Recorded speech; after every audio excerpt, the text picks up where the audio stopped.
G20 को sabotage करने की बहुत कोशिश हो रही है पाकिस्तान की तरफ से, और ये एविडेंस इंडिया के हाथ में है। कई बार इंडिया बता चुका है कि ऐसा होगा, चाहे रजौरी हमला हो या 3 तारीख को 2 आतंकवादी इंडिया में घुसने की कोशिश कर रहे थे, जो कि इस प्रोसेस को सैबोटाज करते हुए उनके पास से AK-47 बाकी सारी चीजें मिली। लेकिन हाँ, इंडियन सिक्योरिटी फोर्सेस की मैं एक बात मानूंगा, जिहादियों को इनको थैंक्स बोलना चाहिए। कहां वो पैदल इंडिया में घुसता और पूरा पैदल जाता रजौरी, तब जाके मरता, या कहीं पे श्रीनगर जाता तब जाके मरता, उसको पहले ही जन्नत दिलवा दी बॉर्डर पे ही।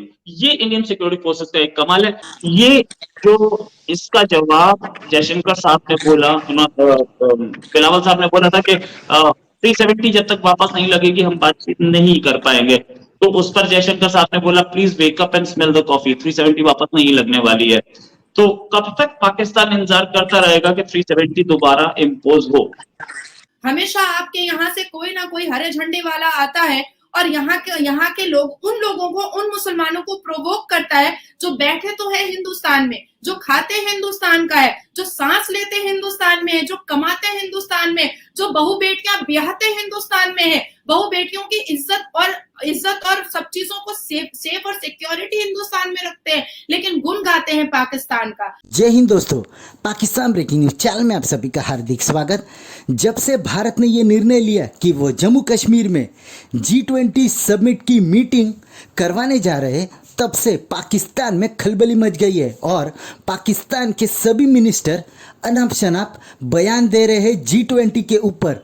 कोई कह रहा है कि भारत G20 मीटिंग कश्मीर में नहीं करवा सकता, कोई कह रहा है कि ये इलीगल होगा कि अगर भारत ने G20 मीटिंग कश्मीर में कराई तो। पर एस जयशंकर जी ने इन सभी को जवाब देते हुए ये कहा कि जो देश खुद ही G20 का मेंबर नहीं है, उसको G20 के बारे में बात करना मुनासिब नहीं है, क्योंकि कश्मीर भारत का अंग है और इस साल भारत G20 का एक होस्ट है और वो जहाँ पर भी चाहे G20 मीटिंग करवा सकता है। और अगर कोई भी G20 मीटिंग कश्मीर में होने से नाखुश है तो इसके लिए भारत कुछ भी नहीं कर सकता।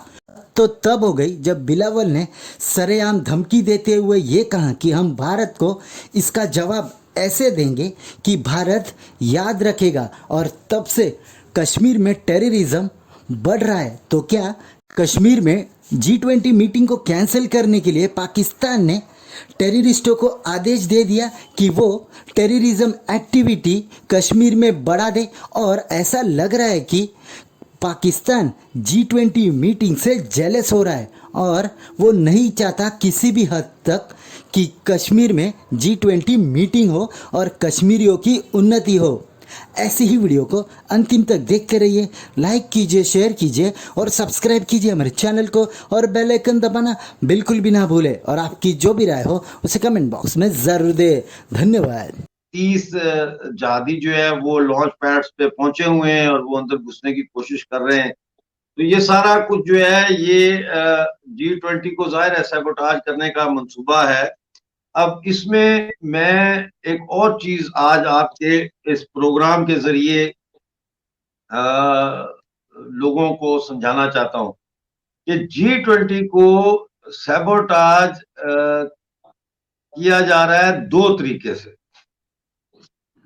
एक तो ऑब्वियसली जिस तरह ये आतंकवादी भेज रहे हैं, दहशतगर्द भेज रहे हैं, कुछ लोकल्स को भी इन्होंने इस्तेमाल किया है। तो एक तो ये तरीका है कि जम्मू कश्मीर के अंदर जो है वो टेररिज्म के वाकयात फैलाए जाएं ताकि लोगों की जो अटेंशन है वो इन टेरर अटैक्स की तरफ जाए, ना कि G20 की जो सिग्निफिकेंस है उसकी तरफ जाए।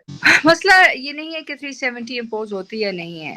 मसला दरअसल ये है कि मसला कश्मीर इस वक्त जो है बैनुल अक़वामी और बिलख़ुसूस अक़वाम मुत्तहिदा के एजेंडा के ऊपर मौजूद है, और अक़वाम मुत्तहिदा की जो मुअत्तद रेजोल्यूशंस हैं वो इस बात को बड़े वाज़ेह तौर पे कहती हैं कि अगर वहाँ किसी भी किस्म की ज़मीनी तब्दीली आती है जो उनके कानूनी और उनकी जो एक तरह से आप कह सकते हैं उनकी जो मटेरियल चेंजेस हैं उसके अंदर लेके आती है, तो उसके बाद ना सिर्फ अक़वाम मुत्तहिदा, हिंदुस्तान बल्कि पाकिस्तान दोनों कुछ इंटरनेशनल कोर्ट ऑफ जस्टिस में लेके जा सकता है।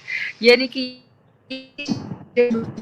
अभी तक जो है एक लिहाज से कि बड़ी अपना जो क्लेम जो है कंटेन करता रहा, वो यही था कि कोई मटेरियल चेंजेस नहीं आए हैं। तो जब आप मटेरियल चेंजेस लेके आने की कोशिश करते हैं और वो भी जो है प्रेसिडेंशियल ऑर्डर के जरिए, वो भी आप गवर्नर राज को इस्तेमाल करते हुए, तो जाहिर है ये एक छोटी चीज़ नहीं है। इसका एक रद्द अमल भी आएगा, ना सिर्फ पाकिस्तान की तरफ से, कश्मीरियों की तरफ से, बल्कि बैनुल अक़वामी सतह के ऊपर। हाँ, ये जो G20 समिट है, उसमें अभी इस हिंदुस्तान की जितने भी ताल्लुकात हैं वेस्टर्न ब्लॉक के साथ, वो समझते हैं कि शायद ये उनको कामयाबी हासिल हो सके। लेकिन ये तो हकीकत है कि पाकिस्तान और हिंदुस्तान ने कश्मीर पर 3 जंगें लड़ी हैं।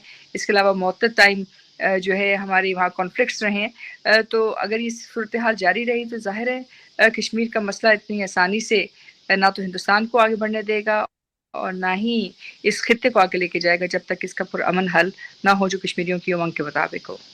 क्योंकि G20 को तो अब ये रोक नहीं सकते, तो ये उसके सिग्निफिकेंस को डेंट डालना चाहते हैं, उसकी जो अहमियत है उसको नुकसान पहुंचाना चाहते हैं, उसको एक जिसे कहते हैं ना गैर क्या लफ्ज इस्तेमाल करें, मतलब है कि लोगों के ज़हन में वो एक खुशगवार वाकया ना हो, एक प्लेजेंट इवेंट ना हो, बल्कि हो कि यार G20 के जमाने में इतने दहशतगर्द हमले हुए। ये तो इसका एक एस्पेक्ट।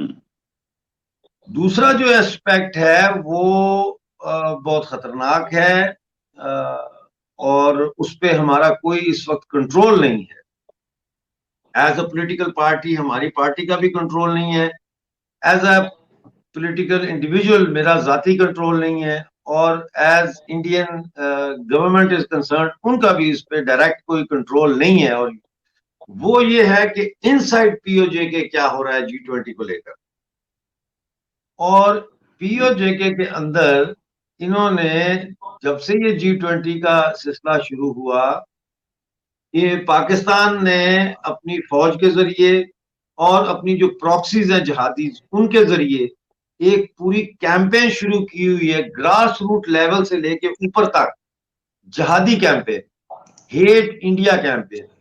उसके लिए इन्होंने जो फासिस्ट स्टूडेंट ऑर्गेनाइजेशन है इस्लामी जमीयत तुलबा, उसको इन्होंने रिवाइव किया है, मुजफ्फराबाद से लेकर तो जो आपका पुंछ के इलाके हैं और नीचे मीरपुर का जो इलाका है, यहाँ 3 डिवीजन है ना पीओजे के, मुजफ्फराबाद डिवीजन, पुंछ डिवीजन और मीरपुर डिवीजन। इन तीनों डिवीजन में जो कॉलेजेस हैं, हत्ता कि हाई स्कूल्स तक में इन्होंने इस्लामी जमीयत तुलबा जो है उसको रीऑर्गेनाइज किया है, जिसका मतलब ये है कि ये वही कर देंगे जो ये पंजाब में करते हैं। ये हमारी सभ्यता है कि हम उनको वैसे ही लफ्जों में जवाब नहीं दे रहे हैं, पर एक्सपेक्टेशंस आप उनसे रखिए, उनसे रखना चाहिए जिनके लिए आपने कभी भला किया होगा। आप उनसे एक्सपेक्टेशन कभी मत रखिए जिनका आपने हमेशा बुरा किया, बुरा करना चाहा और बुरा करने के लिए ही आपने दिमाग में रखा। देखिए आज भारत वो ऐसे पोजीशन पर खड़ा है जहां ईंट का जवाब पत्थर से देगा, जुबान की बोली का जवाब सर्जिकल स्ट्राइक से देगा। ऐसी सिचुएशन पर भारत खड़ा है। यहाँ पर देखिए आज आपसी तालमेल में भी अगर हम एक ब्लड सिबलिंग्स में भी अगर थोड़ी सी बात ऊंच नीच होती है तो शायद 2-2 साल भाई बहनों में बातचीत नहीं होती है।